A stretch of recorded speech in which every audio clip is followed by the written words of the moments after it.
శ్రీకాంతన నువ్వు కనిపెట్టలే ముందుకు రానా చూడు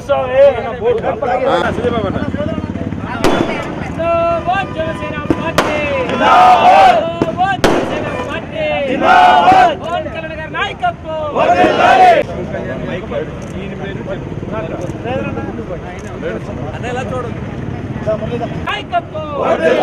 పేదల ఆశాకిరణం పవన్ కళ్యాణ్ నాయకత్వం జై జనసేన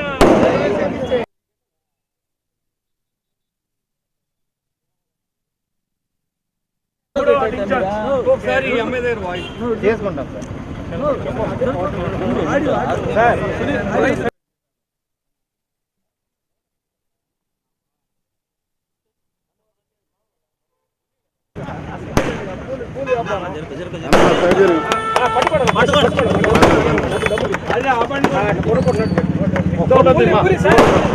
సుందరమన్నా నువ్వు కొంచెం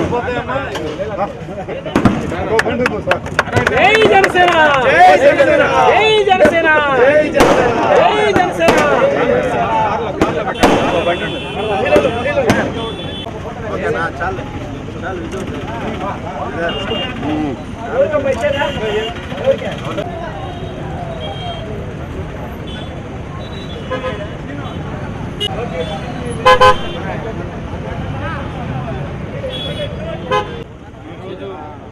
పవన్ కళ్యాణ్ గారి సిద్ధాంతాల మేరకు నెల్లూరులో మూడవ డివిజన్లో శ్రీకాంత్ గారు కుటుంబం పేదలను ఆదుకునే విధంగా ఒక 40,000 రూపాయలతో 2 బళ్ళు చేయించి కూర వ్యాపారం చేసుకునే రవణమ్మ గారికి వాటి బతుకుదేరి నిమిత్తం చాలా కాలం నుంచి కూలి వ్యాపారం చేసినప్పుడు కూడా బండికి అద్దె కట్టుకుని జీవనోపాధి సాగుతున్న కుటుంబాన్ని ఆదుకునే విధంగా ఈరోజు జనసేన పార్టీ తరఫున శ్రీకాంత్ గారు చేసిన దానికి ఖచ్చితంగా పార్టీ తరఫున నేను ఆయనకి అభినందన తెలియజేస్తాను.